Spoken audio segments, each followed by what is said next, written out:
ಪ್ರೀತಿಗೆ ಕಣ್ಣಿಲ್ಲ, ಪ್ರೀತಿಗೆ ಭಾಷೆ, ದೇಶ, ಗಡಿಗಳ ಹಂಗಿಲ್ಲ, ಎಲ್ಲಿ ಯಾವಾಗ ಬೇಕಾದ್ರೂ ಹುಟ್ಟುತ್ತೆ ಅಂತ ಹೇಳ್ತಾರೆ. ಸದ್ಯ ಗಡಿಯಾಚೆಗಿನ ಪ್ರೀತಿಯೊಂದು ಭಾರೀ ಸದ್ದು ಮಾಡ್ತಾ ಇದೆ.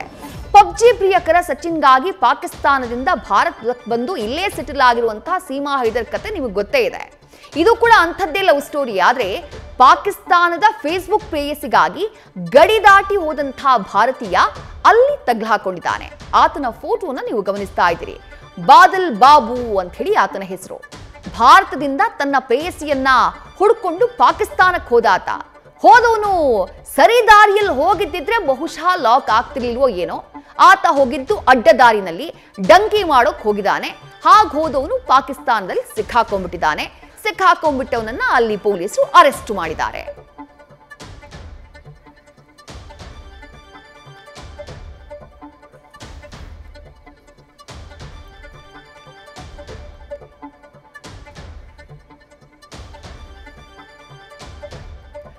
ಮೆಹಬೂಬಾ ಸಿನಿಮಾದ ದೃಶ್ಯವನ್ನ ಏನ್ ನೋಡ್ತಾ ಇದ್ದೀರಿ, ಅದರಲ್ಲೂ ಕೂಡ ಹೆಚ್ಚು ಕಮ್ಮಿ ಇದೇ ರೀತಿಯ ಒಂದು ಸ್ಟೋರಿ ಲೈನ್ ಇರೋದು. ಈಗ ಇವನ್ ಕತೆ ಏನು ಅಂತ ನೋಡೋಣ. ಪ್ರಕಾಶ್ ಬಾದಲ್ ಉತ್ತರ ಪ್ರದೇಶದ ಅಲಿಘಡ್ನ ನಿವಾಸಿ ಈ ಬಾದಲ್ ಬಾಬು ಫೇಸ್ಬುಕ್ನಲ್ಲಿ ಈ ಪಾಕ್ ಯುವತಿಯ ಜೊತೆಗೆ ಈ ಬಾದಲ್ಗೆ ಸ್ನೇಹ ಶುರುವಾಗಿತ್ತು. ಬಾದಲ್ ಬಾಬು ಹಾಗೆ ಯುವತಿಯ ನಡುವೆ ಇದ್ದಂತಹ ಸ್ನೇಹ ಆ ನಂತರದಲ್ಲಿ ಅದು ಪ್ರೀತಿ ತಿರುಗುತ್ತೆ. ತಾನು ಪ್ರೀತಿಸಿದಂತಹ ಯುವತಿಯನ್ನ ಭೇಟಿ ಮಾಡಬೇಕು ಅಂತ ತೀರ್ಮಾನ ಮಾಡಿಬಿಡ್ತಾನೆ ಈ ಬಾದಲ್. ಆತನ ಬಳಿ ವೀಸಾ ಇಲ್ಲ ಅಥವಾ ಪಾಸ್ಪೋರ್ಟ್ ಇಲ್ಲ, ಯಾವುದೇ ಡಾಕ್ಯುಮೆಂಟ್ಸ್ಗಳಿಲ್ಲ. ಹೋಗಿ ಹೇಗೆ ಮೀಟ್ ಆಗೋದು? ಹಾಗಾಗಿ ಅಡ್ಡದಾರಿಯನ್ನ ಹಿಡಿತಾನೆ. ಅಕ್ರಮವಾಗಿ ಸಾಕಷ್ಟು ಭದ್ರತೆ ಇರುವಂತಹ ಭಾರತ ಪಾಕಿಸ್ತಾನ ಗಡಿಯಲ್ಲಿ ಅಕ್ರಮವಾಗಿ ಪಾಕಿಸ್ತಾನದ ಒಳಕ್ಕೆ ನುಸುಳುವಂತಹ ಕೆಲಸವನ್ನ ಬಾದಲ್ ಮಾಡಿದ್ದ. ಆದರೆ ತಪಾಸಣೆ ಮಾಡುವಂತಹ ಸಂದರ್ಭದಲ್ಲಿ ಅಕ್ರಮವಾಗಿ ಬಂದಿದ್ದು ಗೊತ್ತಾಗಿ ಬಾದಲ್ ಬಾಬುನ ಬಂಧನ ಮಾಡುವಂತಹ ಕೆಲಸವನ್ನ ಪಾಕಿಸ್ತಾನದ ಪಂಜಾಬ್ ಪ್ರಾಂತ್ಯದ ಪೊಲೀಸರು ಮಾಡಿದ್ದಾರೆ.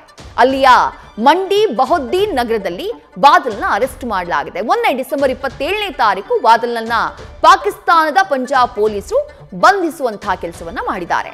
ಯಾಕಂದ್ರೆ ಬಾದಲ್ ಬಾಬು ಬಳಿ ಯಾವುದೇ ರೀತಿಯಾದಂತಹ ದಾಖಲೆಗಳಿರಲಿಲ್ಲ. ಹಾಗಾಗಿ ಬಾದಲ್ ಬಾಬುನನ್ನ ಆ ನಂತರ ನ್ಯಾಯಾಲಯಕ್ಕೆ ಹಾಜರುಪಡಿಸಲಾಗುತ್ತೆ. 14 ದಿನಗಳ ನ್ಯಾಯಾಂಗ ಬಂಧನಕ್ಕೆ ನೀಡಿ ಸದ್ಯ ಕೋರ್ಟ್ ಆದೇಶವನ್ನ ಕೊಟ್ಟಿದೆ. ಜನವರಿ 10ರವರೆಗೂ ಕೂಡ ನ್ಯಾಯಾಂಗ ಬಂಧನದಲ್ಲಿ ಇರ್ತಾನೆ ಬಾದಲ್. ಅದಾದ ನಂತರ ಮತ್ತೆ ಆತನನ್ನ ಕೋರ್ಟ್ಗೆ ಪ್ರೊಡ್ಯೂಸ್ ಮಾಡಲಾಗುತ್ತೆ. ಆತನ ಬಿಡುಗಡೆಯಾಗುತ್ತೋ ಅಥವಾ ಆತ ಅಲ್ಲೇ ಉಳ್ಕೊಳ್ತಾನೋ, ಮಾಡಿದಂತಹ ತಪ್ಪಿಗೆ ಶಿಕ್ಷೆ ಅನುಭವಿಸ್ತಾನೋ ಗೊತ್ತಿಲ್ಲ. ಬಟ್ ಫೇಸ್ಬುಕ್ನಲ್ಲಿ ಲವ್ ಆಗಿ ಅದಕ್ಕಾತ ತೆಗೆದುಕೊಂಡಂತಹ ರಿಸ್ಕ್ ನೋಡಿ ಭಾರತದಿಂದ ಪಾಕಿಸ್ತಾನಕ್ಕೆ ಹೋಗಿದ್ದಾನೆ. ಅದು ಕೂಡ ಅಕ್ರಮವಾಗಿ ಹೋಗಿದ್ದಾನೆ. ಬಟ್ ಈ ಪ್ರಕರಣದ ಬಳಿಕ ದೇಶಾದ್ಯಂತ ಮತ್ತೊಂದು ಚರ್ಚೆ ಏತಿದೆ. ಅಷ್ಟೊಂದು ಸುಭದ್ರತೆ ಅಥವಾ ಸುರಕ್ಷತೆ, ಅಷ್ಟೊಂದು ನಿಗಾ ಇರುವಂತಹ ಭಾರತ ಪಾಕಿಸ್ತಾನ ಗಡಿಯನ್ನ ಇಷ್ಟು ಈಸಿಯಾಗಿ ದಾಟ್ಕೊಂಡು ಹೋಗಬಹುದಾ? ಹೋಗಿದ್ದೇ ಆದ್ರೆ ಯಾರು ಸಹಾಯ ಮಾಡಿದ್ರು? ಅದರ ಬಗ್ಗೆಯೂ ಕೂಡ ತನಿಖೆಯನ್ನ ಮಾಡಲಾಗ್ತಾ ಇದೆ.